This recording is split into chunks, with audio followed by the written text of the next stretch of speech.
Pete was wearing this shirt yesterday, and he's wearing it again today. Oh, that's All right, cool. here we go. That's cool. 3, 2, 1.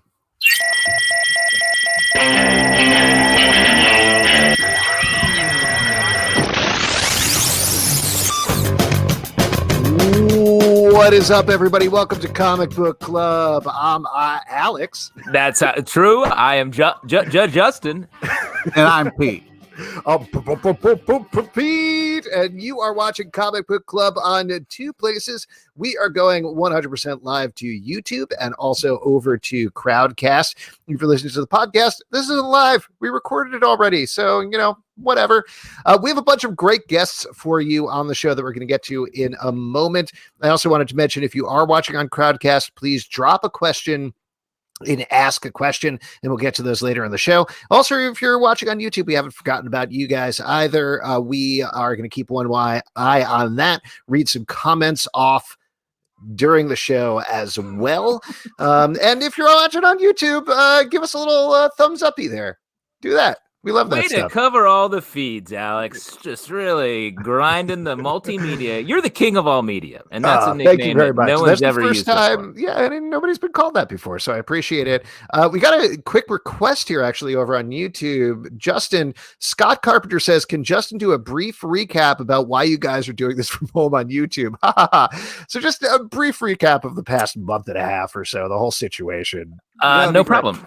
And what we think is the end of last year, there was a virus that developed in Wuhan, No, China. let's not do that. Oh, no? This is not a fun? Is that a fun version of that? That's not a fun thing to remember. Let me just say I could do it. I could do it. I have total faith that you could do it. Now, here's something that I think will be a little more fun to start off with. Last week on the show, we were talking about Cyclops, everybody's favorite character, Cyclops. Not everybody's. Well, here's the problem is, Pete, you hate Cyclops. Is that right? Mm-hmm. This challenge spun out of the idea that Pete hates him so much for no reason that he brings him up constantly. Just like out of no non sequitur, he's like, yeah, but also fuck Cyclops. And it's like, that's not, there's a good Cyclops story out there. And I think we can bring one. So we made a challenge to ourselves last week to pitch Pete on a Cyclops story. Each of us can pitch him to try to sell him. And Pete, you're going to keep an open mind, right? Oh my God, am I? He's going to keep an open mouth that he's going to fill with beer as we're doing. Now, Justin, did you say, do you have one or you have two Cyclops pitches? I have two ideas, yes. Okay. Do you want to go first, then I'll go, then you go? Or how do you want to I'll go first, yeah. Okay. So this first one, it's built out of current X-Men continuity, which another thing that Pete's a huge fan of. So we all know that Cyclops... Next idea. No, that's not keeping it open. Oh, big Hollywood current X-Men stuff. You can't. No, are you going to pitch me or are you pitching somebody else? This is some great feedback, and I'm just going to change a little something here on my pitch. Yeah. Well, it'd be easy to be like, oh yeah, Cyclops just has guns after he shoots people, or Cyclops has claws suddenly. No, this is we're getting into it, but have a little faith. This is when I pitch a producer something and I get the hard no in the elevator.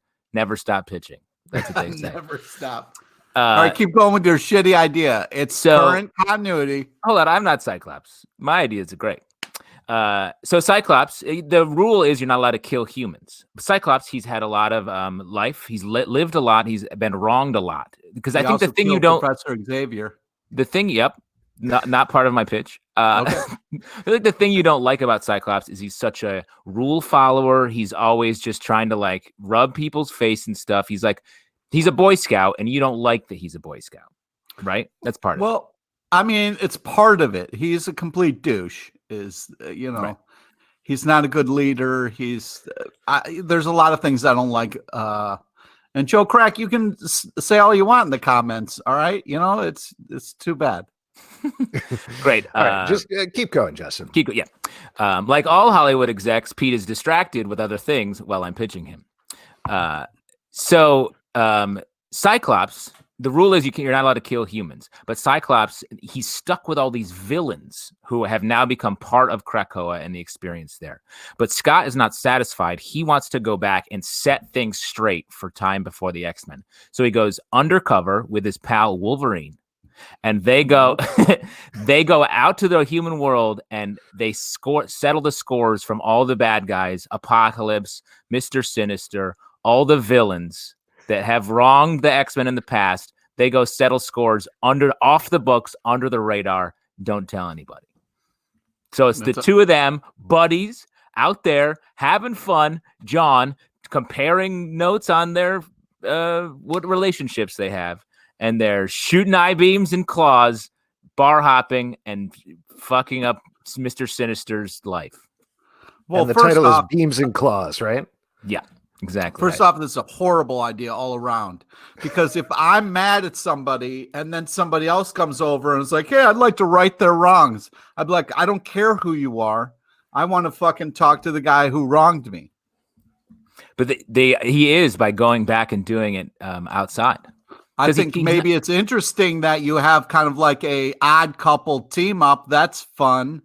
Maybe Cyclops lets his advisor down a little bit and tries to be a normal person, but I just don't buy it. I don't believe that, Cyclops would care enough about Wolverine, or B, want to try to work on his personality at all. All right. Well, you seem not sold on this one. Justin, okay if I jump in with my pitch here, see if this works? Yes. Okay, so here we go.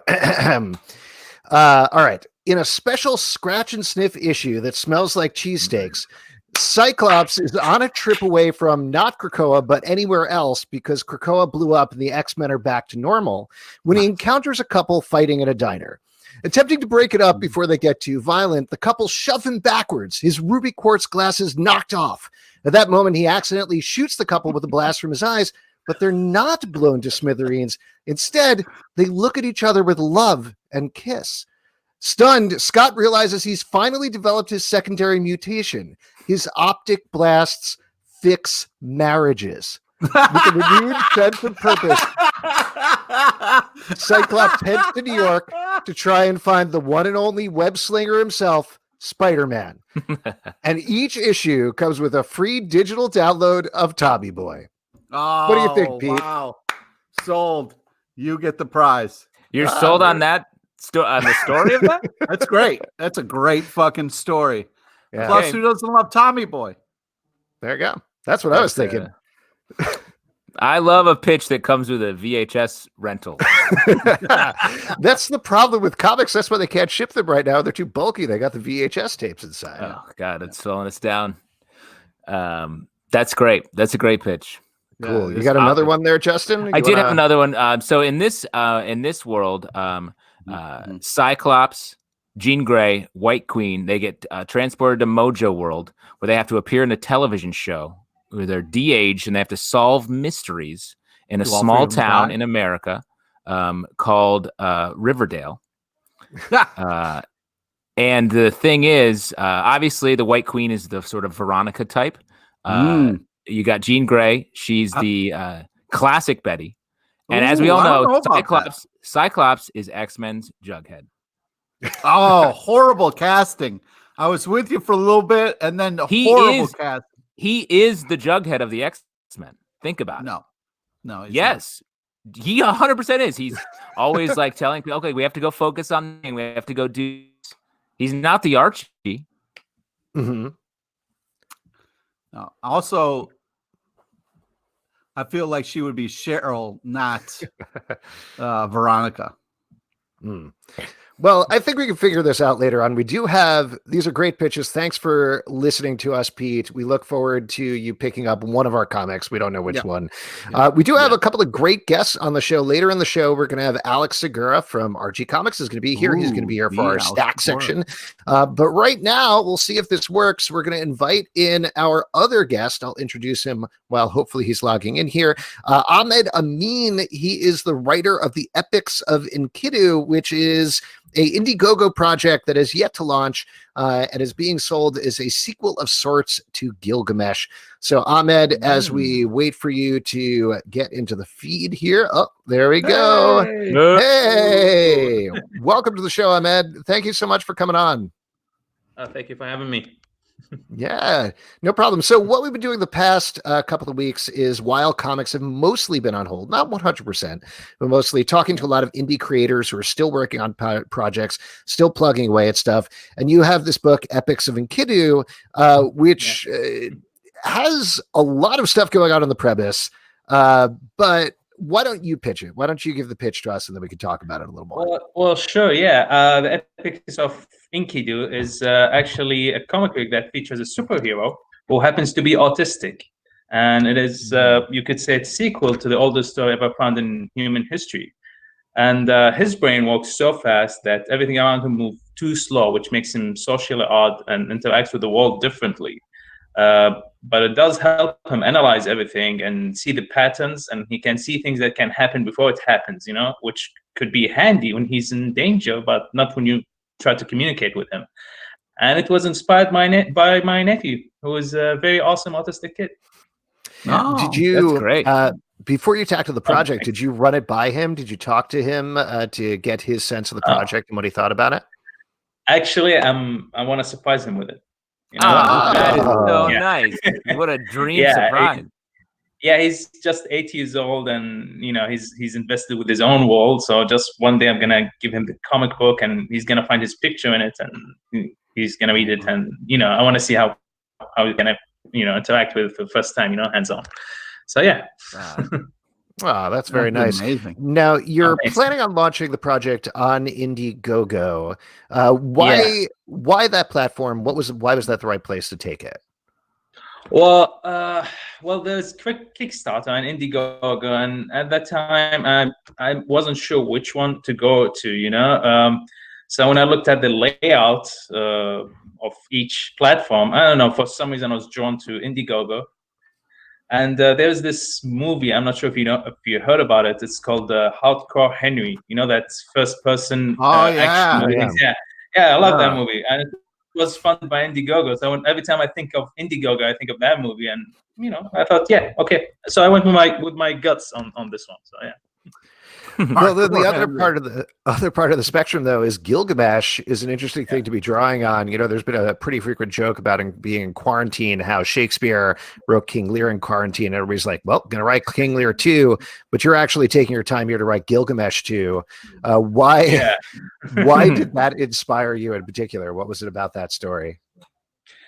Well, yeah, I mean, I visited that epic many times, and especially recently, and when I read the poems, there was something about Enkidu.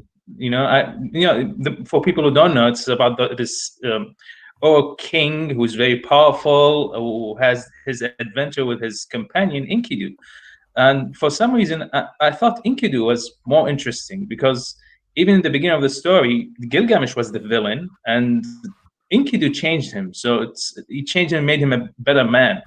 And he was the characters of a hero, the thing that inspire us in most of the comic books. I found them all in Enkidu more than Gilgamesh. So that's why I was drawn to that guy, and that's why I wanted to make that story, and based it on Enkidu.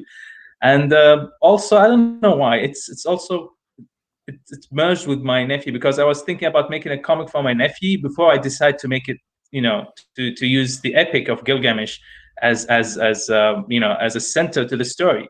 So yeah, so that's why I went to that.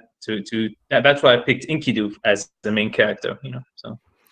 Now that we have been stuck inside for so long, do you find that you're doing more work on the book? Is everything else getting in the way of it? Where are you at with that? Well, that's the only positive in these worrying times. The having more time to invest on my creative work. So yeah. Cool. That's great. When is it launching at this point? I know the page itself still says it's getting ready to launch soon. So what's your timeline on this? Well, yeah, on the 15th of May, the campaign will start. It's going to be running for 30 days. Hopefully we reach our goal. And once we do that, we're shooting for a September release. So, yeah. All right. Very cool. Fantastic. That's so coming once up. again, Epics of Enkidu. You can check it out at Indiegogo. Ahmed, thank you so much for coming on the show. We appreciate it. The project looks great. Definitely let us know how it goes. Surprising your nephew. That sounds yeah. Let's do that. Yeah, definitely. All right. Stay safe out there. Thank you. Good luck. All right. That was very cool. And definitely check out the project. The art looks great. It's a great project. Very excited to find out more about that. And now we're going to get ready to invite our next guest on the show. One of our favorite guests to have on the show. We've had him on a bunch of different times. He is logging into the stream there, and there he is, Alex Segura. Hey, that was such a nice intro. Thanks, guys. No problem. Great to see you. Thank you for coming on for The Stack. Alex is he's all about setting up the sound cues. It's not about the guest or the fun. He's just getting these sound cues out. This is just a vehicle for that. That's where I want to aim my career, honestly, is like towards just launching sound cues more than anything. It's really good. You're really good. Alex, how are you doing? How are you doing in this time? How have things been for you? You have kids running around and jobs and things like that. We're safe and we're healthy, so I think that's really all we can hope for. We're kind of hunkered down, not really going outside much, like most of the world.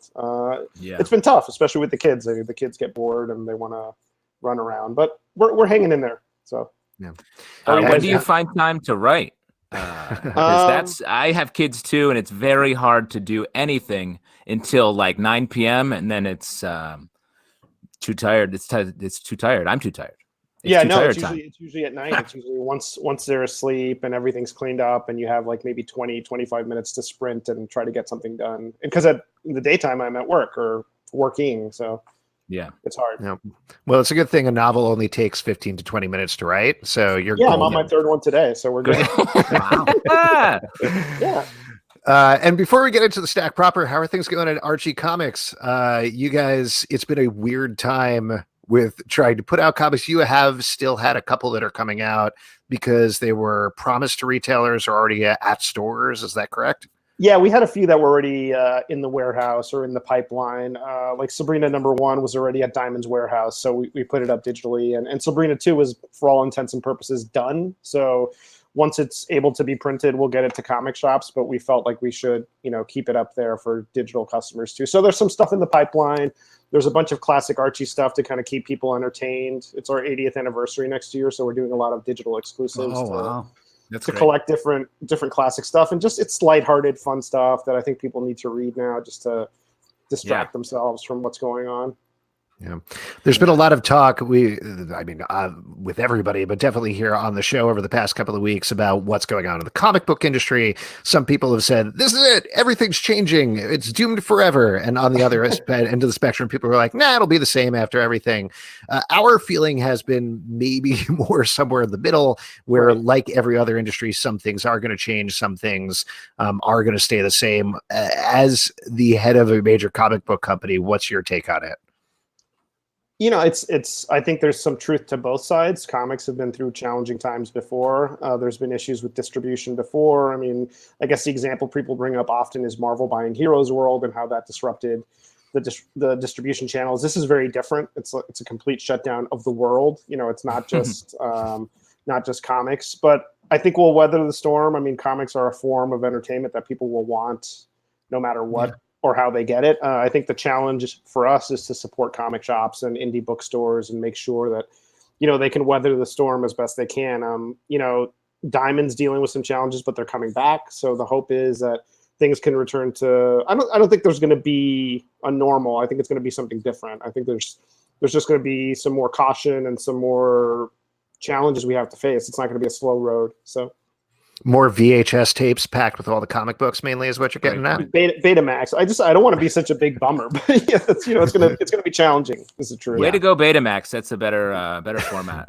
Keep it real.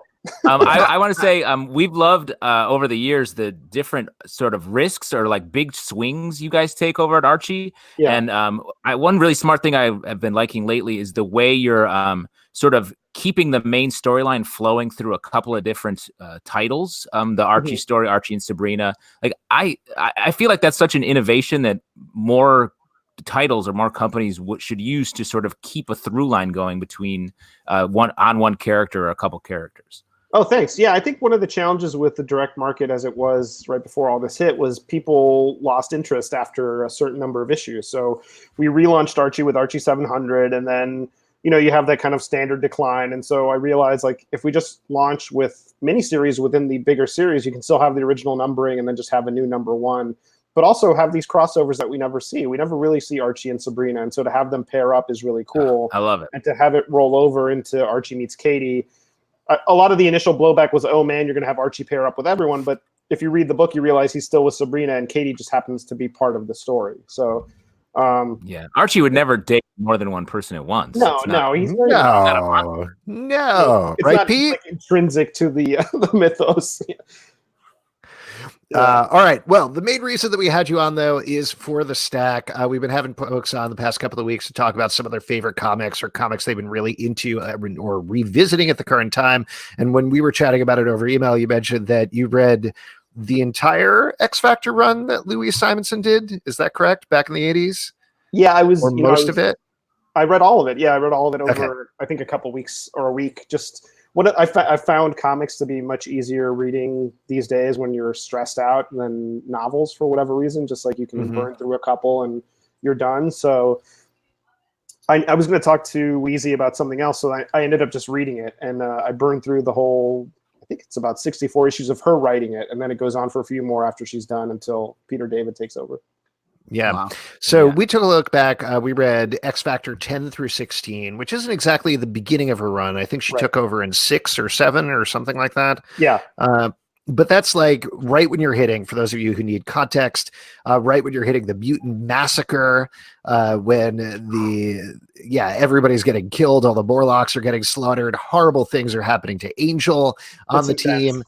Yeah, and they're starting to very quickly ramp up on the whole Apocalypse storyline at the same time as he goes around and picks up all of his different horsemen. By the end of 16, you don't get to, spoiler, Angel turning out to be Death or anything like that, but there's certainly hints that that's going to happen very soon. The art, as you mentioned, is by Walt Simonson, and one of the issues is by Mark Silvestri as well, which is a fun surprise. What was your take going back, Alex, and checking these out again? Did they hit you in a different way, the same way? What was your take? It really reminded me how much I love that roster. I think as a kid, my first introduction to Marvel was the Marvel Series 1 cards. And I remember seeing that X Factor card, and I knew that those characters were in the X-Men, and I was baffled by why they were not in the X-Men anymore. And so that drew me to X Factor. Like, these are the original X-Men. Why are they not X-Men anymore? And I jumped in a little bit later, but going back and rereading these from an older standpoint, and just as a writer, I really respected what she did in terms of recalibrating the series. Because if you read the initial run, there's a bizarre kind of twist to the team. Like, the team's reason for being is a little flawed, to be generous. Like, we're going to pretend to be mutant hunters, and that's going to be our publicity standpoint. But then we're going to pretend to be kind of an X-Men type team in costume, and no one's going to notice. And it's like, goes against everything Professor Xavier ever said. It is truly wild. Like, everyone gets after Hickman, like psychopaths get after Hickman for having a too complex X-Men universe. Right. But this is so complicated, what you just said. And like, even all the characters are like, wait, it's the Exterminators. Wait, but that's also X Factor. But also they're wearing the X's on their shirts. And what they is all going look on the here? Same. They all look the same. So I'm baffled by why nobody figured it out except for that one reporter, Trish Trilby. And so when Louise takes over, she inches everything. She kind of fixes the whole thing very quickly and organically. Like, she doesn't undo. We've gotten to the point where people just undo what came before. She doesn't undo it. And she even takes Apocalypse, who's teased at the end of the run, and really elevates him to be this badass villain. And it's just interesting because the initial issues are so about getting from point A to point B. Like, Scott's going to leave his wife. The Beast is going to be unblue again. You know, it's a lot of like connecting the dots. Whereas and I don't mean to rag on it. Like, the art is great. It's a nice run. But she really shines in that arc. And obviously it's Walt Simonson, which is awesome. Yeah, I mean, the art is fantastic. You can't beat Walt Simonson for anything. Right. But to your point, it's interesting reading these issues in particular because you really can see in the first couple of issues, and Jay Simonson is pointing out here over the comments on Crowdcast, last couple of issues are Cyclops leaves the team for a little while, goes to Alaska, goes in search of his wife, Madeline Pryor. She's missing. He fights Master Mold. They start working this Uber story of the 12, the X-Men who are going to destroy the world, which is one of those very late 80s, early 90s X-Men things. But you can see it turning, like the storytelling turning from that thing Justin was talking about, where the story crashes to a halt every time people are like, what team are you again, for pages at a time, to them just pushing it to the side, getting past it, and dealing with the cast and their emotions. There's literally a moment in the early issues where they're having a meeting, and Cameron Hodge, who of course will become this Uber X villain later, says, well, we're going to just pretend to be mutant hunters, and that'll trick everyone. And everyone's like, this is stupid. And then they do it anyway. It is. All the backstory stuff. I remember Rusty and Skids, or just the names in my head. Everyone's always talking about Rusty and Skids, but they're just like they don't do a lot. I feel like they're always just like, well, we got to talk about Rusty and Skids. Well, did you check on Rusty and also Skids? Yeah, I think they're back home or something. They're always just at home. Yeah. They're always just they're not ever. They weren't ever the center of a story in my memory. But two things that were great in the run. I'm sorry to interrupt you. It's just please, one Cyclops Master Mold story is probably the best solo Cyclops story. And then that scene where Angel basically sacrifices himself for, I think it's Artie, right? It's either Artie or Leech. I'm not sure. Yeah, against the Marauders before he gets totally demolished was probably his shining moment as Angel. And that's in her first 5 issues. Yeah. It's also crazy that there's I think between issue 10 and 11, there's just a Thor issue where the story moves to. Right. Yeah. And it's just like, what? Wait, what?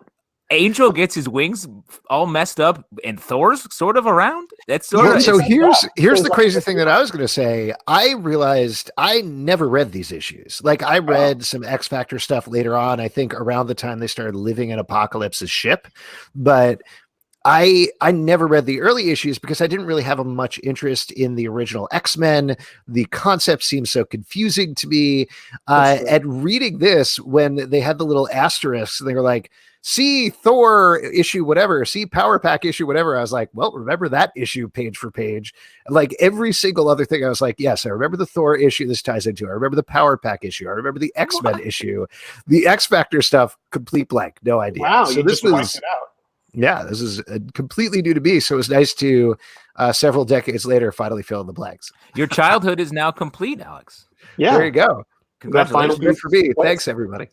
I think she also does what she does really well is she kind of brings a Claremontian vibe to the book, which it doesn't have in the first few issues. And she, of course, was the editor for Chris's X-Men run for a long time. And then she became a freelancer. And so to have, it almost feels like it's now part of the family, and it's in the crossovers. It becomes more entangled with the X-Men without directly interacting with the X-Men, because they really don't see the X-Men, I think, until Fall of the Mutants. They run into each other because they think the X-Men are dead, which is much later. But they dance around it and they have the whole thing, but it just feels more like an X-Men book, which you want. It's an X-Men book. And it's also the sort of them out on their own, and then they're just constantly blowing everything all the time. Like Scott is just all the time being like, "Oh, I messed up." Jean's like, "I don't know what I'm doing." Angel's like, telepathy? Yeah, that is another crazy thing. It's like they make so much of like, God, I wish I had my telepathy. Still have the telekinesis, but the telepathy, I've lost the telepathy. There is a lot of recapping. Scott is very torn about leaving his wife, as he should be. Yeah. It is great. He's like, I left my wife and son in Alaska. I shouldn't have done that. Well, this dead body's my wife. Oh, well. Done. Yeah. Back to the other redhead, I guess. That is his low point as a character, I have to say, in those early issues when he just bolts. He's like, Jean's back. See ya. Yeah, I know. Pete, I know you were not a big fan of these issues. Pete, you said almost nothing for the last 5 minutes. Well, we've got an esteemed person on the show. I want to give him. Are you talking about me, Alex, or Alex? I'm talking about our guest Alex, not our Alex. Okay. Oh, okay. All right. There could be Could have many been any Alex, to be honest. Yeah. It's hard because the art is great for the time or whatever, but it's kind of tough when you go back and read it now because it's the shading when there's action or fighting and stuff like that. It's a little. I mean, it was cool then, but now it's a little tough to go back and read. Also, the recapping, there's a lot of like extra talking, which is a little annoying, and the stories are kind of all over the place. It's a little hard to follow. Plus the whole like Jean Grey angel, like somebody walks in and maybe they weren't going to kiss, but it was kind of like a moment, and then someone. That's a romance. It's a romantic thing, like a romantic comedy. Yeah. You love that. I love that subplot because it kind of throws things for a loop. Like, oh, they're not just going to automatically get back together, even though they do. There is actually it actually builds to a very nice scene later in the run. Yeah. Sure. One thing that I really like, I did really. Sure. Beast is great. Like I thought Beast was solid. Cyclops was as annoying as fuck. What are you I was like, somebody about? Just kill this fucking asshole. But man, that story with Pete, the story with Cyclops and the Master Mold, the fight, the town. It's amazing. It's a great story. Except Cyclops is in it, so it's not a great story. So what the fuck? Who's your favorite X-Men? Wolverine. Cyclops. Oh, it's Wolverine. actually Cyclops. It's Cyclops. He's been wronged by Cyclops. He nicknamed Cyclops Wolverine. We don't know who this Wolverine character Yeah, I never heard of him. So, He's not an X-Factor. No, he's not, which is the only X-Men book, as far as I know. Yeah. One thing that I really liked revisiting actually was how weird and fucked up the Morlocks were. Just in this really fascinating way where I did. Obviously, this isn't like the first Morlocks issue. If anything, it's one of the last Morlocks issues because they're all being murdered off. But the idea that the X-Men are kind of the pretty ones, which I don't think would work anymore because you have the Grant Morrison X-Men where you introduce like Glob Herman and Bird and whoever else who are really fucked up looking X-Men. Yeah. But this idea that like they weren't the pretty mutants and they had to live under the ground is so palpable and so sad. And to have all these characters like Callisto and Mask in particular, who's one of my favorite Morlock villains, being so angry and you could just feel it coming through the pages is great. Yeah, and it's such a great contrast to the X-Men who are struggling obviously with the whole mutant human challenge, but they can pass as human. Cyclops just needs to put on the ruby quartz glasses and he's just like a guy who likes sunglasses indoors, but everyone else, the Morlocks can't. Pretty cool move. Yeah, it is a cool move. Like he is pretty cool. See, he is cool. You ever have ruby sunglasses? It would change your whole outlook. You should try them. I should try them. Yeah. Any final thoughts here on X Factor? Anything else you want to add in, Pete? Any things you want to say that you really liked about X Factor? What about something nice? Something nice from Pete. Yeah, just say something nice for the people. No, just no, just straight up no. Justin, any final thoughts on X Factor? Would you recommend people pick it up? Yeah, especially this run, it brought back the sort of emotionally wrought X-Men, and something we've talked about a lot with this Hickman run is we really like it, the three of us who host this show, but you're not ever in the characters' heads, and if you want to be in the characters' heads, picking up X Factor, you get a lot of like thought bubbles, and a lot of them just like very emotionally yelling at themselves. Yeah. I thought this was great. I mean, if nothing for Walt Simonson art, because Walt Simonson's run on Thor is one of my favorite things of all time. So the more Simonson art you can see, the better. But I agree with you. I think Louise Simonson is a great writer, and it's fascinating to read this. I held off from reading more because I just wanted to focus on what we were discussing here on the show. But I do want to go back and read more of that now, particularly because apparently I never read it. So there you go. Yeah, let me know what you think. I mean, yeah, Walt's art is amazing, and to think he was doing Thor at the same time is mind-blowing. Wow. Because he doesn't really miss an issue of X Factor. He misses an issue here and there, which is understandable, but it just felt more like an X-Men book. It just felt like Louise brought this Claremont vibe to the whole thing and really made it count, whereas the first two issues just felt kind of forced. Yeah. Before we let you go, Alex, anything you want to plug, anything people should check out during this time? Yeah, I mean, The Black Ghost, which is my superhero vigilante comic, is available on Comixology Originals. So we collected that in a trade, and hopefully we'll get to do more. And, Archie, we're still putting out those digital exclusives, so that'll be fun. And Archie Meets the B-52s just came out a couple months ago. So yeah. Oh, and I have a Star Wars novel. I should mention that. Oh, I've heard of yeah. Yeah. Poe Dameron Freefall comes out in August, and it tells the story of Poe with the Spice Runners that you hear you see teased in the movie. So that's great. That's awesome. Yeah, Congratulations on that. Can't wait Thanks. to check that out. Yeah. Alex, thanks so much for coming on. Always Thanks, good to guys. see you. Yeah, Alex. Great to see you. Cool. Yeah, thanks for Bye. having me.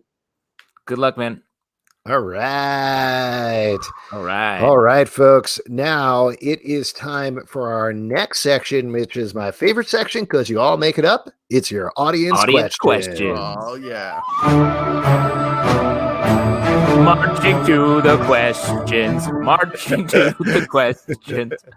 As we always do, we're marching to the questions here on Audience Questions. Now, we mentioned this earlier, but if you are just jumping into the live feed here, drop a question, ask a question here on Crowdcast. Over on YouTube, just drop a question in the comments. We're looking there. And also, if you're on YouTube, once again, give us a little thumbsy upsy there. We love a little thumbsy upsy. Love it. Let's go to some questions here. We got one right up top. I think you guys are probably going to know where this is going if you've been watching the past couple of weeks. This one is from Kevin. He says, "The star's my destination. Who is a comic creator, past or present, you'd love to see tackle a title character they've never gone near, and what title character?" Now, we will come back to that last part in a second, but first, we are going to invite Kevin here. Ooh, hold on. I missed it. You missed it. Oh, where is he? You're like landing. You're landing a ship. Yeah. Oh, here we go. On target. Okay. So we're going to invite Kevin here on you've turned off your targeting. We have a secret, or I guess now not really so secret quiz. The Starman quiz that is activated with the code phrase that Kevin used. And we are going to ask some Starman questions. We're up to question number. Oh, wow. I'll get to that in a second. Now, you are a Furby, I think is what it is. Wow. I can't tell what character because I'm young. No, it's Gizmo. I can't do that. Gizmo One. That's a name I've not heard since before you were born. It is. Oh, Gizmo One. Gizmo One. I get it. That's pretty good. Kevin, welcome back on the show. Definitely drink that Powerade so you can get ready. Justin, I'll kick it over to you. Oh, this is the Starman quiz. And the rules here are it's all based on the Starman comic book, the 80 or 81 issue series from DC Comics. It helps to have read it, especially the early issues, when you're taking part in the quiz. And you can get a clue or a second answer by just all you have to do is slag off Cypher, Alex's favorite character, or the Punisher, Pete's favorite character. Wait, I'm sorry. Pete, what were you just pointing to? You just pointed off screen as if the Punisher is standing next to you? No. Is the Punisher in your house, Pete? Is the Punisher there? No, because I we would pointed be to having. Cypher. I pointed to Cypher in my house. Oh, okay. Nice. Yeah, I wasn't. I thought you were saying, slag off Pete, don't slag off me. That's why I was pointing. Oh, okay. You. That makes sense. All right. I got you. I thought you were saying that the person you're with right now is the Punisher. Oh man, that would be the greatest. Pete is actually quarantining with the Punisher right now, which is a real bad idea. Strong choice. One of the greatest ideas. And he considers not putting the cap back on the milk a crime. Great. We can skip all the questions that have already been answered, and let's jump right to the question number 7, which is where we left off. 7 of 10. Okay. All right. Right? That's what we talked about. Question number 7. If you're not buying jade, what are you buying? Okay. Now, the real world substance is Bakelite. Bakelite. Yes, that is correct. Yeah. And that is nice. Oh, okay, great. All right. I thought there was more to what Kevin No, that's just the right answer. It's okay, great. It's a pivotal moment in the first run of the Starman issues, and where Jack Knight is almost killed by the son of the Mist, and he escapes just barely. It's great. Question number 8. Complete this quote. It feels good, right for me, feels good in my hand. This is a quote from another pivotal moment as Jack Knight becomes Starman. Okay, so repeat the quote. It feels good, right for me, feels good in my hand. Okay.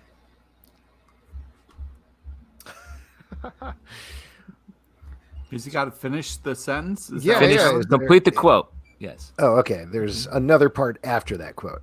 That is correct. It seems like that's the end of it. Yeah, that does seem like the end of the quote. That's an interesting observation, actually. Feels good in my hand. Feels good. Right for me. Right for me. Feels good in my hand. Could be talking about anything, really.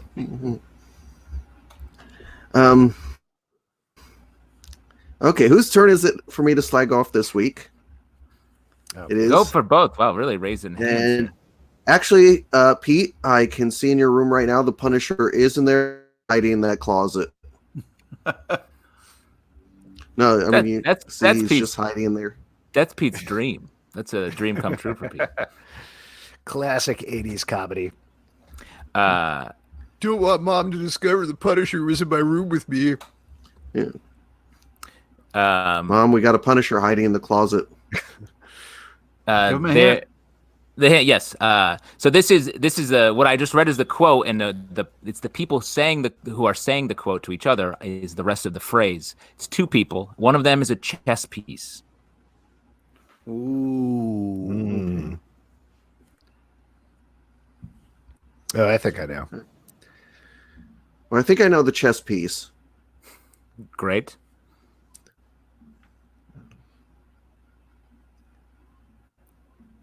Do you want to take a stab at it, Kevin? I'm going to take a stab and just say Bishop and Smith. That's half right, but that is not fully correct. Thank you, Kevin. Okay. Thank you so much, Kevin. Oh, man. Great to see Kev. Great to see Kev. Great to see Kev. Now let's get to his question. He said, who is a comic creator, past or present, you love to see tackle a title character that they never gone near, and what title character? What do you want to see? What to see? It's tough to think of somebody's entire opus, Meaning like their opus on this new character would be? Well, no, what I'm saying is like, it's tough to think of. I was about to say, okay, who would James Robinson do? But I really cannot remember every single character that James Robinson has written offhand. But to throw out like just Brian Michael Bendis on Archie Comics, I think that's a good answer because we got the teen speak going. Oh yeah, that would actually do that. So I think that'll be a lot of fun. Thank you. You just casually threw that out there. I've been thinking about it for 5 weeks. I'm Kevin. Do you guys have an answer to this one? Jack Cole on Squirrel Girl. Nice. Interesting. That's from Mike Benecke in the comments. I'm going to throw Dan Slott on The Flash. Wow. I feel like he could that could get him back into sort of as a little more freewheeling days, a little more fun, a little more lighthearted than some of the other stuff he's been doing. Mm-hmm. Pete, you got one? I'd like to see Dan Slott on the X-Men. He wrote the X-Men, didn't he? Did he? I thought he did. I don't think he's ever fully taken on the X-Men. Okay. All right. Well, there you go. Thank you, Kevin. Good question. We got another one, and we got another competitor going on here. Since the star's my destination, this is from Joe Crack. How many of you were fans of Tony Stark before the MCU versus after? You didn't like him before. Do you have feelings on how he took over the role of every scientist ever when all he's supposed to do is a pretty smart engineer? Okay. Here we go. We're going to bring Joe Crack into the stream. Why is this not working? Oh, my goodness. Uh-oh. Here comes the Q guy. Just think of bringing Joe Crack in as like playing a sweet track. Joe Crack on the track. Yeah. Now, Joe Crack said over here in the comments, my heart was pounding because you were much smarter than me. LOL to Kevin. Joe Crack, welcome. Welcome to the Starman quiz. Do you have an answer? Do you want to hear the question repeated? Yeah, you can repeat that. Great. Complete this quote. Question number 8. Complete this quote. It feels good. Right for me. Feels good in my hand. As the actress said to the bishop. That is correct. That is correct. Wow. Well done. We are getting down. This is question 9. As we learned of 10, a classic number of questions to have in a quiz. And as we all know, each of these quizzes has to have a physical challenge. This is the physical challenge. Oh my God. This is to be judged by a panel of the 3 of us. Give us your favorite Starman flying pose and why. So the flying pose and why this is the correct pose for this Starman to fly. Interesting. I'm gonna have to pass on this. Pass. Pass. My computer Ah. is set up in my bedroom, and it's very hot. Just in give here. us, just fill the frame. All right. Just Well, tell us, I like tell us on the when he's why. holding the staff, and it's like basically sort of dragging behind it. I like Stargirl when she's sitting on it more, but That's a good answer. You just have to sort of do it. Yeah. I gotta. Yeah. As we all know, physical challenges range from this to guessing a number to, anything. I'm trying my best. That's good. The fact that you have a pole. Yeah. Yeah. Oh, Wait, look that at is a It's sword? samurai Is that a sword. Yeah, sword? it's a boken. Yeah, nice. Practice sword. Awesome. Wow. Great. What do you say, guys? Do we take it? I mean, listen, he had a sword, so I'm sold. He's threatening with a sword. Joe Crack, that is a correct physical challenge. And like Alex said, physical challenges don't make any sense when we do quizzes. Question number 10. This is the rally one, the final question. Oh, my God. And this takes some thinking. Name all of the Starmen/women. Okay. Name 'em all. All right. Ted Knight, Great. Jack Knight, Great. David Knight. Yes. David Knight again in 1951. Good. That's a good, because that's Dr. a tricky Midnight one. also in 1951. Great. There was that Batman villain that was Starman. Prince Gavin. Good.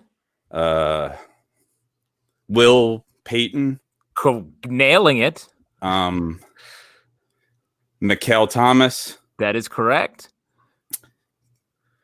Does Courtney count? Yes, she does. The Stargirl. Yep. Eventually Star Woman.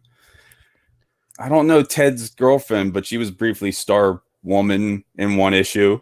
Yes. I don't know her name. Good if you knew her name. Tom from the Legion of Superheroes. Good. Thomas Keller. It's not Keller. That's from Riverdale.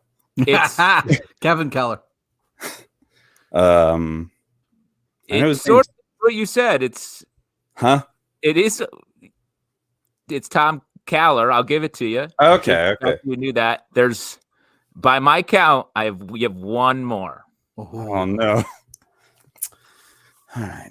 Well, that was truly. I thought this was going to take way longer to get even that. I've been studying that for weeks, just in case. Now, there's one more. I'm not a big fan of the Punisher, but I will say that he has given us the most comic accurate movie in Punisher Warzone, the best Punisher movie in all of media. Ray Stevenson shoots a parkour guy with a grenade launcher. Yeah, that was great.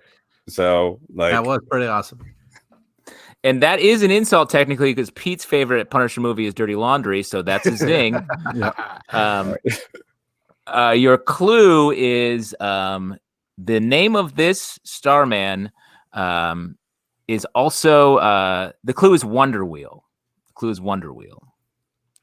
Wonder Wheel? Yes. It's very, very close. I saw Mike Bengal's post. I'm like, Jeff Bridges. Jeff Bridges, Starman. Good one, Mike. There's two. I remember there was like a Batman villain I didn't know the names of, and one other minor one, but I got to tap out. Yeah, I don't. What do you think, close. Justin? Close enough, or no? You got to name the last one. It's good. We All keep right. setting up a head-to-head challenge. all right? That was amazing. Great work. Yeah, We will great work. We'll try again next time. Thank you. Wow, so good, Joe Crack. Way to be prepared. That was impressive. awesome. Super impressive. Here's the question, though. How many of you were fans of Tony Stark before the MCU versus after? I didn't like him before. Do you have any feelings on how he took over the role of every scientist ever when all he's supposed to do is be a pretty smart engineer? What do you think about that?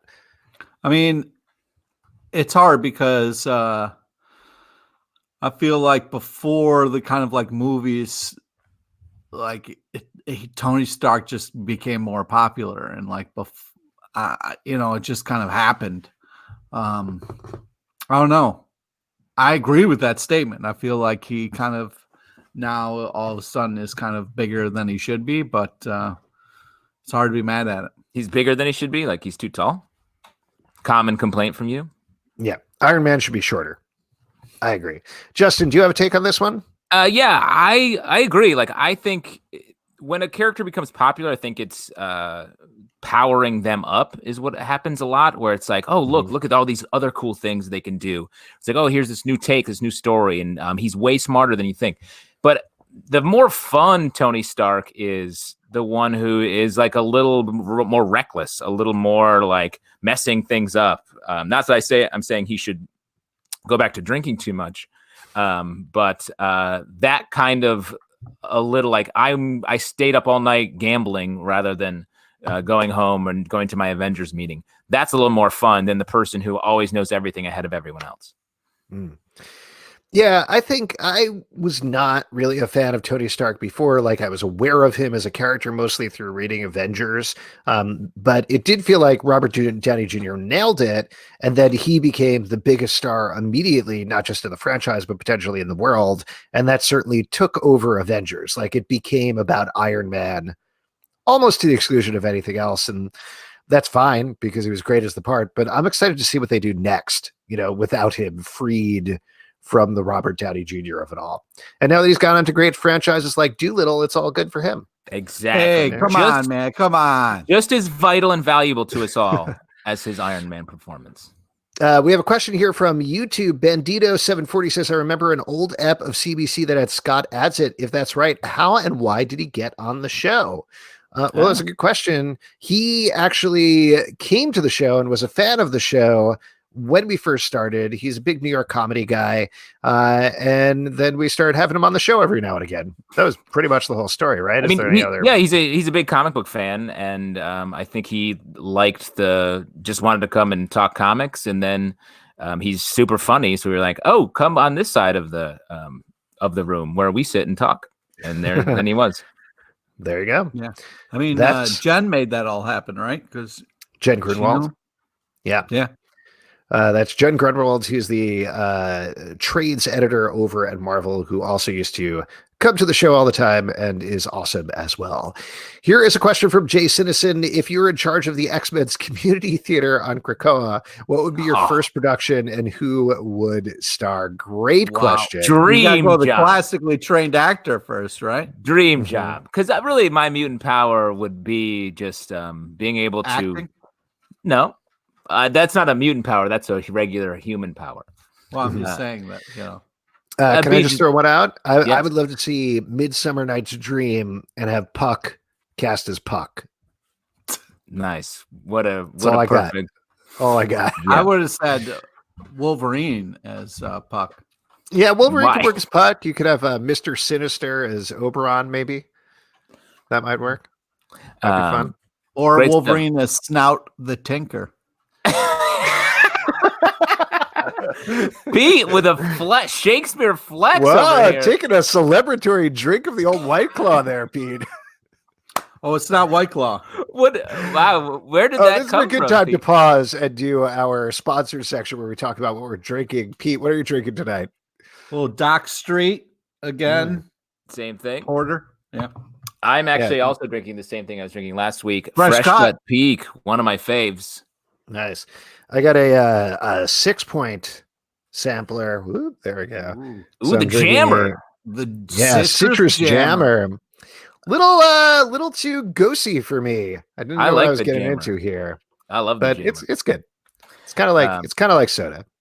Yeah, a grown-up soda. Now, Pete, where'd you pull that Snout the Tinker reference from? Personal experience. So, Pete, did you act in A Midsummer Night's Dream in your time? Yeah, I was Snout the Tinker. Hilarious. Amazing. Do you have any thoughts on this one, Justin? Yeah. Community theater on Krakoa, who would be your production star? I mean, it's a tough question because I would want to go, You could do Shakespeare. You could do perhaps a Guys large, and dolls. yeah, like a larger musical might be fun. Mm-hmm. Something like that. Yeah, Wolverine could star in Cats. Yeah. He has Sabretooth and Ron. Mm-hmm. I'm gonna go right into this next question actually because it's a good follow up. This is from Ben the Border Collie. Which comic event would make for the best musical? Oh, well, perfect. Comic There you event go. would make for the best musical. Executioner Atlantis song. attacks. Oh, the Executioner song. Yes, Yeah. absolutely. It makes a lot of who's the villain? Who's the villain in Executioner song? Strife. Strife. Strife. I feel nothing but strife. I'm Cable. My He's shoulder's so sharp. My twin is Cable. Strife. I can keep going for a while if you want. No, I think that's good. I would say okay. turn off the Alex. Oh, Spider-Man, turn off the Alex. I like that. Bit of a Swiss miss with that joke, I gotta say. No, nobody. Well, it must be. You got to be a fan of that show. Yeah, super to really fan. get it. Pete, you this is a good suggestion over here on YouTube. Palmer Eldrick says The Wicked and the Divine. That actually would be a great musical. Yes, that's great. Yeah, I'm trying to think of what are other great, like sort of non-main, like indie books, smaller books, because I feel like they have a little bit more of that abstract flavor that might lend itself to being a musical. Yeah, what about one of your Luna Brothers magic ones that you like? Murder So Falcon. Jay Sinison actually says, I'm actually surprised no one tried an Archie, Sabrina, or Josie musical. I don't know if I think this was just a play. Maybe it wasn't a musical, but Roberto Aguirre-Sacasa, years before he worked at Archie, actually did a stage production of Archie characters that he wrote where they were all having sex with each other. And there was, I think Archie came out of the closet and was sleeping with Reggie or something like that. And he got completely shut down by Archie Comics. They sued him and he had to stop the production. And now he pretty much runs the show, which is kind of amazing. Yeah, Fun turnaround. Yeah, there you go. I feel like Love and Rockets would be a good one too. That's good. Yeah. Good question. All right. This is from Mike Beneke. Who do you think would be the worst C-list superhero to have as an arch nemesis? The Red Bee fought crime with his trained bees. Eventually, you would have to become allergic to bee stings and have to retire. Worst C-list superhero to have as an arch nemesis. C-list. Wait, where where did you say, Pete? Stiltman. Stiltman. Why would he be the worst one, Pete? Just because he's the worst. No. Thanks. Wait, in this situation, we're the villain and we're fighting a hero, a C-list hero. No. Who would be the worst? Oh, C-list superhero. Oh, so we are a villain. That's right. Yeah. So we're the trained bees in this scenario. Right. Yeah. So what kind of trained bees would you want to be? What kind of trained animal, I think, is the question. What kind of trained animal? Yeah. I would like just a series of chipmunks that are in human clothes. Yeah, that'd be pretty bad. Squirrels. Very similar. Similar answer to chipmunks. You've been cribbing my answers all night, Pete. Yeah. Oh yeah, I'd also like to be chipmunks. Plus, what do you prefer squirrels to chipmunks? Chipmunks way cuter. Yeah, but squirrels are more annoying than chipmunks. I mean, to actually answer the question, I would say like Frogman would be pretty bad. If I kept being beaten by Frogman, that would be super embarrassing because all he really could do is jump on people, and that's pretty much it. Yeah. All right, we got Mario Brothers. What? The Mario Brothers? For the Mario Brothers. That's true. Imagine having to beat the Mario Brothers. That'd be tough. This is from Shrusti, a little bit of a personal question here. When did Pete first hate Cyclops? Was it a case of hate at first sight, or did he come to hate it, I assume him, over the years versus hating the concept of Cyclops as giant creatures with one eye? I actually think Cyclops are pretty cool. The one-eyed, beings. How do you feel about pirates? As a kid, like this idea of having a team where you're going out and then like fighting crime and like trying to do good, and then to have this shitty person on your team that is just fucking so annoying and like you have to work with, it just really kind of hurt it for me. So just like I think that's the first time I read the comics, and I was just like, man, this fucking Scott guy is a fucking killjoy. That's so weird to me. I don't know, why is he worse than like Beast? Beast is always like Beast is smart and reliable and maybe not reliable. He had an evil version of himself, but like I can understand Beast and what he's about and what he's doing out there. Cyclops is just it's just such a shit show. It makes me so mad. All right, fair enough. One thing I forgot to mention when we were talking about X Factor, actually. So with the Morlocks, Callisto at a certain point, she shoots a beam out of her eye, which I did not know that was her power at any point. She's like a Cyclops. I had no idea. No idea. I don't think I've ever seen her use that before. And it's weird because she's the lead. She's in a ton of stories. She's the leader of the Morlocks, but she never really uses her power because other people are always doing her work. Right. Yeah, exactly. Anyway, there you go. Read old comics, folks. All right. Let me see. We got one here from Edward Doherty. We all know the Punisher would be a member, but which other comic character would be a part of Comicsgate? I don't think the Punisher would be part of Comicsgate, actually. Like, I don't think he would truck with that at all. With abusing people and going after people. That's not something he'd be interested in. And he's not really a misogynist for per se, is it right? Yeah. Ooh, this is the right answer. Ben the Border Collie in the comments says U.S. agent. I think that's a pretty good answer. Yeah, that is definitely a good answer. This is a hero who would do it? Or just anybody, I guess. I mean, villains probably would just do the villain thing. Yeah, absolutely.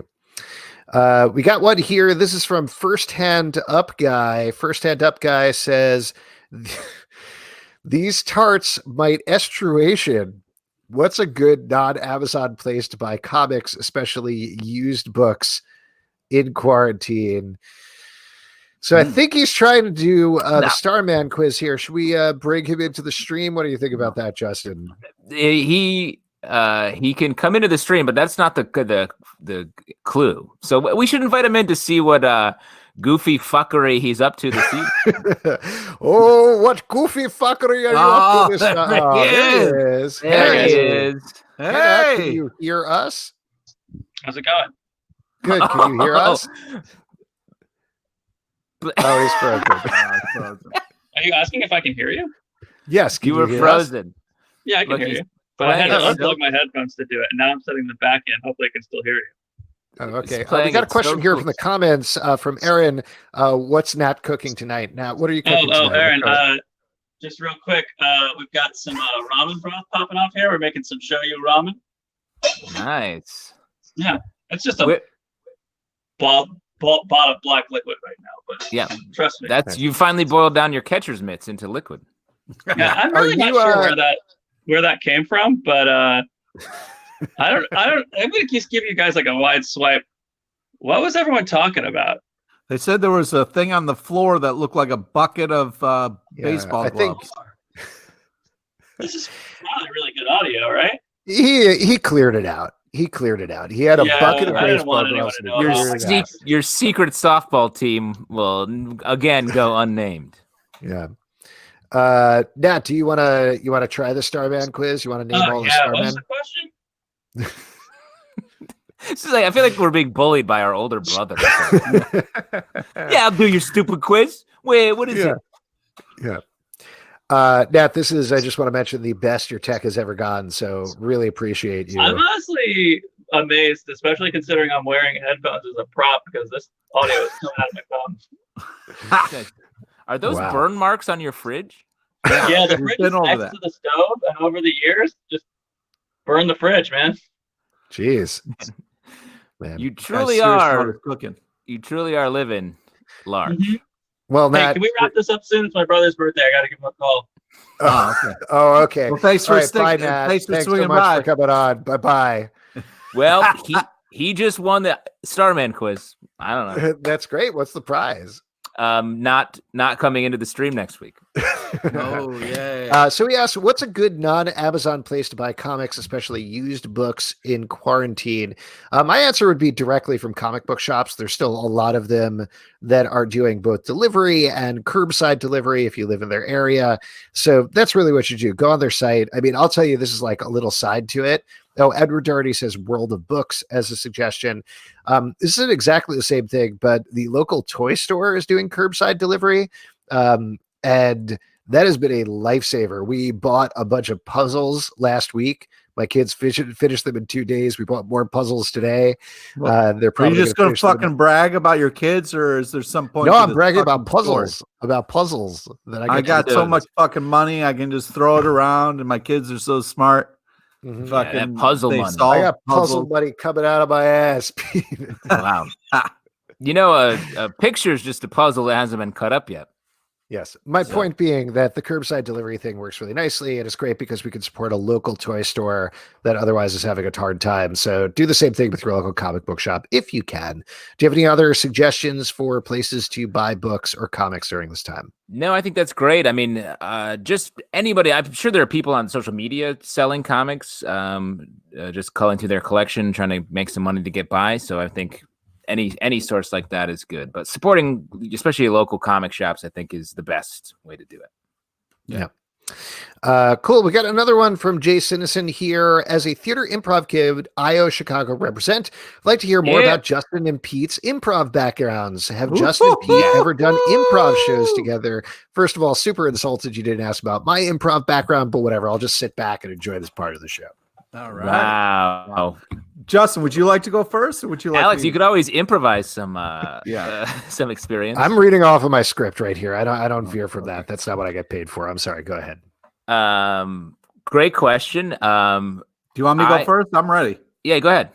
All right. So I mean, This I'm is how ready. improv works, right? You just say, you go first. No, you go first until finally Yeah. somebody goes first. yeah, thanks. It's Thanks. very polite. I would have traded. You're doing a good job of like hanging back and letting us fucking handle this. So our motto is yes. Fuck after you. I'm doing puzzles over here, man. I got puzzles coming on my ass over here. I started at Second City In New back York, when I though. moved to New York. Yeah. There was a City Second was City. briefly. What? It was briefly in New York. Second City. Yeah, that's what I was trying to say before you cut me off. So there's Second City in New York. They had a theater as well as teachers. So I learned short form first. And then I went through all the classes and levels at Second City. Then I went over to UCB, same thing. Then I went over to the Pit, same thing. And yeah, I've been, I've been doing shows I've done a lot of shows at UCB more back in the day. And then Pit, when the Pit finally opened, I kind of got over there and started to do more shows and teach there as well. Nice. I started doing improv actually in Boston, in college, really at Hamilton College. Started the improv sketch team there called Yoda Pez. I didn't name it, but I was there for that. And then I went to Boston. I was on a satellite team from Improv Boston for a while. Moved to New York, started taking class at UCB, and was on a house team. I've been there for years. It's sort of just closed now, so that's a little weird.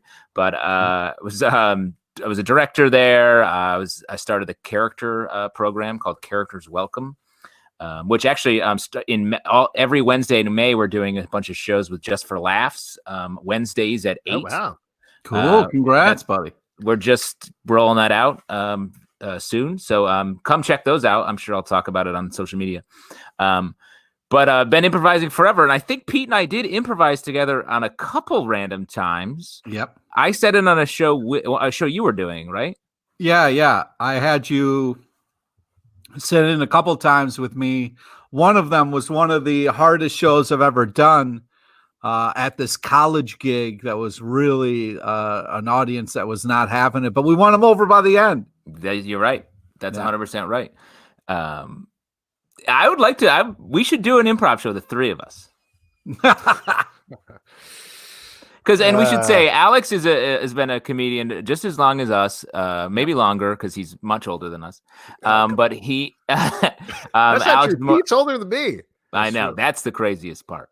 But is more on the sketch side. But you took improv classes, though, I believe. Yeah, right? I did. I did improv for a couple of years at mostly at UCB, where I took classes and did sketch at the Pit. I don't know if I took any improv classes at the Pit necessarily, but I got to a point where I was like, I liked it, but I liked sketch more. That was monopolizing all of my time, so I kind of stuck with that instead of the improv thing. But I ran the Pit for 2 years as artistic director, so certainly I got heavily involved with improv and watching improv and working. You've certainly with improv seen teams. too much improv. Yes, definitely. I've seen too much improv that whenever an improv team comes out on a TV show or something, I'm like, oh, no thanks. But yeah, we'll do an improv show versus this heavily scripted show that we do every week. Indeed. Yeah. And hopefully I up until the quarantine, I did a weekly show at UCB, the UCB subculture downtown here every Friday night at 10:30, and we would do an improv set to close out the show. So if we do come back and the show comes back, you should come sit in with us. We'll stream it. Count me in. Awesome. All right. Another couple of questions we can run through here. This is from Mike Beneke. Is Harley Quinn Birds of Prey worthy of being the title of final superhero movie released in theaters in 2020? Wow. Oh, man. Sad question. Yeah. Definitely. I mean, I feel pretty confident. Like, who knows what's going to happen with this? Who knows what's going to happen with the country and the world, obviously, or anything. But I feel like by the end of this year, like Black Widow or something like that is going to be in theaters. Not necessarily in August or anything, but they're going to figure out a way to make it happen, I think. Yeah, I mean, I think so too. I think there's going to be people are starting to. I feel like starting yesterday is when I finally was like, oh, it does feel like it's going to start coming back here sooner than it felt like the day before. Yeah. Pete, how's it feel in Philly? You got the same bead on the superhero movie scene? Yeah, it's coming back. But that said, Birds of Prey is great. It's really good if you haven't watched it. It's so much fun. I had a blast watching that movie. It's not going to be the final superhero movie of the year, but it's definitely, I would say, worthy of the title if that what's happened. That's all good. A fun movie. Don't forget about Bloodshot, though. Always Bloodshot. Edward Doherty says, which fictional comics nation would have handled the coronavirus situation the best? Latveria? Wow. I mean, so there was this thing, I don't remember which convention it was, but some convention was passing around over the weekend where it's like, which fictional city would you like to be quarantined in? And the choices were the Ewok village, Wakanda, I forget, Metropolis, I think. No, it wasn't Metropolis. It was Wakanda, Ewok City. Yeah, I know. Joe Crack is saying Wakanda is country. I'm aware. I did not tweet it out. I'm sorry. Wakanda, the Ewok village, a third thing. And the fourth one was Gotham City. And everybody was like, Gotham City? Why would you want to be quarantined in Gotham City? The only worst place to be during a quarantine. Like people die there regular. Plus there was a plague there. There's literally a contagion. Yeah. Oh, yeah. But Wakanda, I do think, is the best answer. Like, if you had to be in a fictional place, maybe like Comics Nation, they'd take care of it. It is. Yeah, 100%. I mean, the Ewok. What's second? Ewok Village. Yeah, in the trees. I think that's fine. And you can eat as many Ewoks as you want, so it's all good. Yeah. Or there's always like Sakaar or something. That would be great. Go to one of those battle worlds. Be able to fight for your. I don't know what this means. I'm going to read it anyway. This is from Jay Citizen. Fist hearts my Dustin a ton. Great. Okay. Good question. The last one, this is a good one. This is a comment. Palmer Eldrick says over on YouTube, it'd be over in a day because someone would time travel with the vaccine, and that's it. That is a good thought. I will mention, we talked about Squadron Supreme on our Stack podcast a couple of weeks back. Yeah. And they had a good thing about that. Like, it was specifically about a cancer cure, but they had a thing about somebody time traveling to get a cancer cure, the issues there with getting it from a supervillain and what it would do to the world and all of these other things. So maybe not as simple as you think. Last one from Joe Crack. Can we get a Pete's Philly food update? How are you doing with food, Pete? I'm killing it. I got I did Pat's, and I know Joe Craig was like, "Oh, don't go to fucking Pat's and Geno's because those are tourist traps." But you got to do it while you're here. You still got to do it, So I'll go to gyms. I'm working on it, Joe Crack. Oh, fucking A. But can you give me your address so I can mail you a salad? I'm legit worried about your V levels. Well, yeah, I mean, I am too. I bought a bunch of lettuce and then went back because I didn't eat it. That's how you serve it, though. You keep it in the bag in the fridge until it's bad. A bunch of random lettuce is not a salad. Though you gotta have more stuff. Throw a tomato in there. But I was really impressed with Pat's. Also, their marinara is fantastic as well. So, yeah, I've been trying new stuff, and I'll by next time I'll have some more. Tony Luke's okay. All right. We'll work it out, Joe. We had the roast pork at Tony Luke's, I think. Alex and I did. Yes, we did. Fantastic. Great. So good. So good.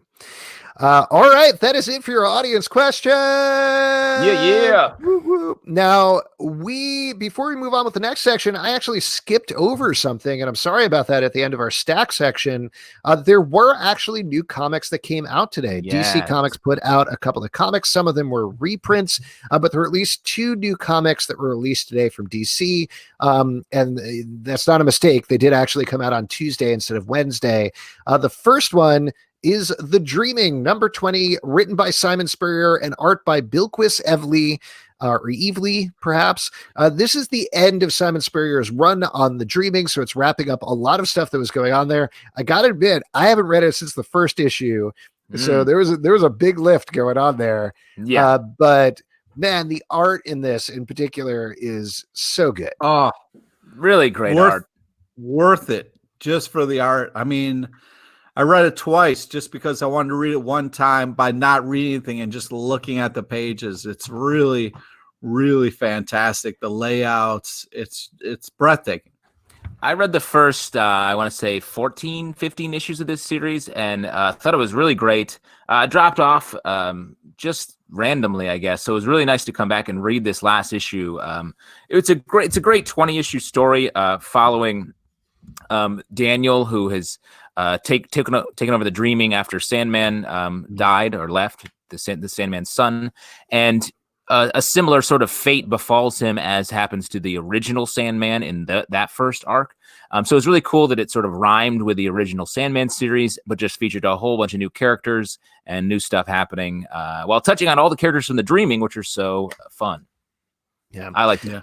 The only downside I would say was this was a title that I was really actually bummed to read digitally because the way that they have it set up, it is very dreamlike and the pages keep turning around and around. And it felt like the sort of thing that was very much built for the print experience. Obviously they can't control that or anything. I'm glad they put out the issue. Regardless, it was nice to have new comics, but it was a real bummer to read it this way instead of in the print edition. But definitely worth picking up just for a very pretty comic book.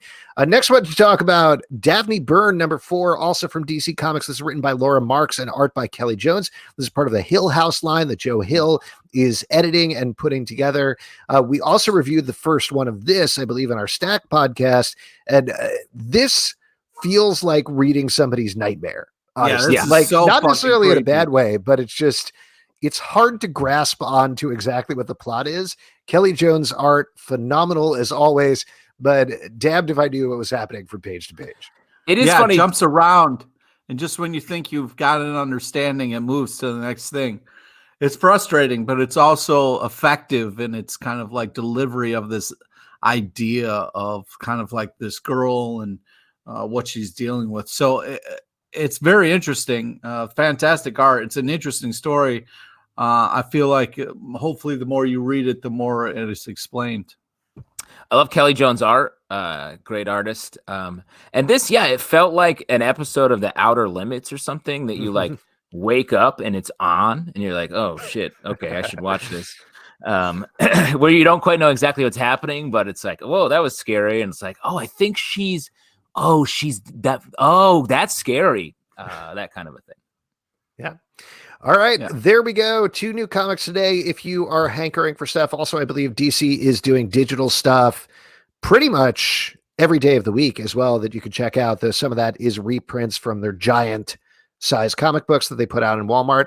And that is really it for the audience questions. It's now time for our next section, which is trivia. And for that, we're going to turn it over to Pete LePage. Pete All right. LePage. This is the part we give back to you, the lovely audience. I'll need a volunteer. And we can do some trivia. We'll give away a free gift card to Midtown Comics for $25. $25. Nobody putting up their hands. No first hand up, guys, at all. Just say hand up in the comments over here, and we will pull you in if you're watching on Crowdcast. Yeah, Ooh, Ben. we got one. We got one. Order Ooh, collies there first. we go. All right, hold on, Ben. I am going to invite you into the stream correctly this time. Fool me 2 times, shame on me. Fool me the 3rd time, I don't get fooled 3 times. That's what I always say. Wow. Yeah, tops. I think 2 times. you feel like you're being fooled. I feel like I you're being do. fooled, Alex. I'm being fooled by the system. Hey, there we go. There he Hello, is. Ben, the Border Collie. Thanks so much for joining us. I'll let Pete take it away with trivia here. Go, Pete. All right. So I'm going to read you a question, listen to all 3 possible answers, get all 3 questions right. $25 will be yours. Today's trivia is on the new TMNT project. Okay. Oh, would you consider that topical? Would you consider that Teenage- topical? He's talking about TMNT2 Secret of the Ooze, the new TMT project. Okay, here we go. Question number 1. What is the name of the new TMNT Eastman and Laird project? Is it A, The Last Ronin, B, Finally Together Again, or is it C, Billy Crystal? So it's either A, or you could choose B. I'll go with A. A is correct. That is good stuff. There is new Eastman and Laird Teenage Mutant Ninja Turtles coming out, and it is called The Last Ronin. Amazing. All right, here we go. Question number 2. When will it take place? Talking about The Last Ronin. Is it A, in the past, B, the future, or is it C, Julia Louise Dreyfus? So it is either A, the past, don't pick it, or it's B, the future. Ah, All right, I'll go with the future. Future great is choice. correct. Once again, Woo! Billy Here we go. Crystal, Julia Louis Dreyfus. Couple of What a names movie. to keep Question. in mind. Why is this happening? Is it A, it's because of an unpublished storyline from 1987 that was found? Or is it B, because we need this right now?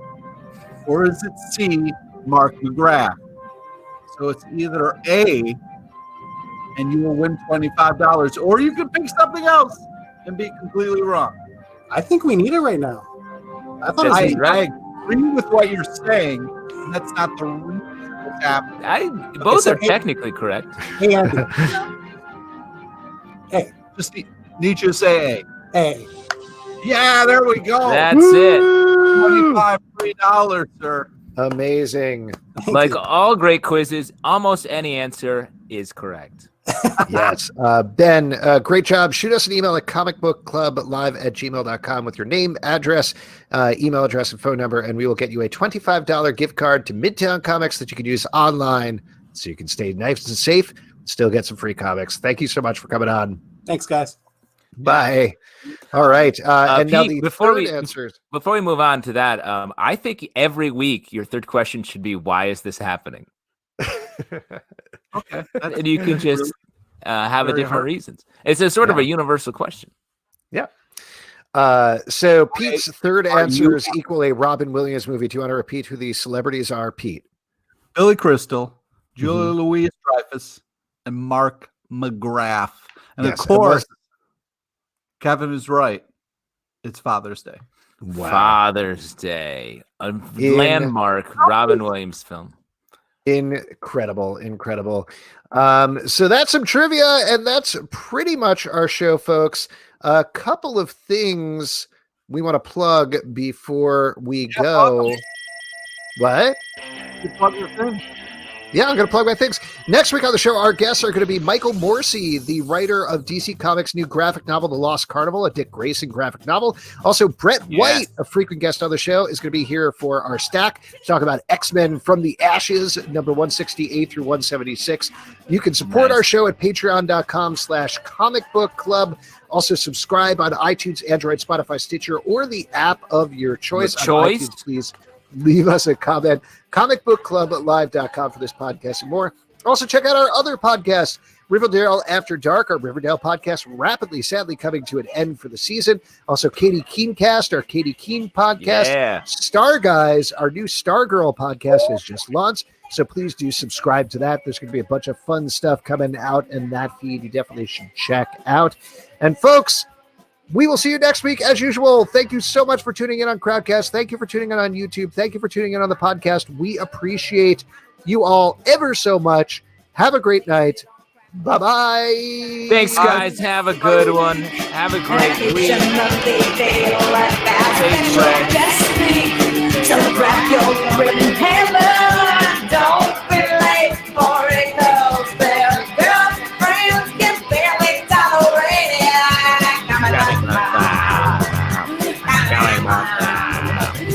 Coming good.